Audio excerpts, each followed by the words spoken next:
Shalom. This week's Sedra is Sedra Veeschanan.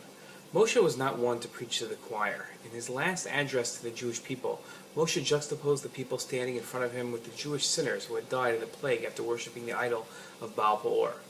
Your eyes have seen what the Lord did at Baal Peor. For every man who went after Baal Peor, God has exterminated from your midst. But you who cleave to the Lord your God are alive, all of you this day. The last verse is a Torah command to cling to God. In his work, the Mishnah Torah, Maimonides questioned how this mitzvah could be fulfilled.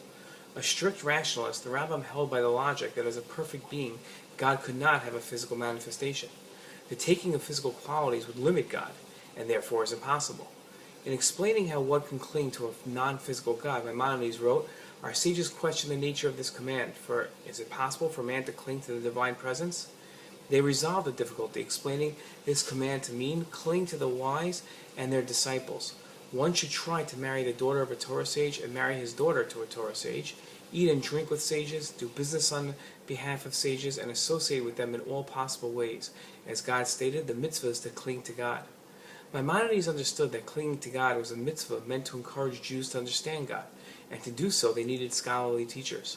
More than sitting in a class, true learning comes from clinging to one's teachers. Yossi, the son of Yoetzer of Tzoreda, was a scholar whose teachings are mentioned in Pirkei Avos. He would frequently teach a lesson that directly corresponds to this mitzvah. Let your home be a meeting place for the wise. Sit in the dust of their feet and drink thirstily of their words. Following his words would fulfill the mitzvah of clinging to God. Further into Pirkei Avos, a wholly different message is taught by Rabbi Eliezer about clinging to sages. He taught, "Warm yourself by the fire of the sages, but beware lest you be burned by its embers. For their bite is the bite of the fox, their sting is the sting of a scorpion, their hiss is the hiss of a serpent, and all their words are like fiery coals."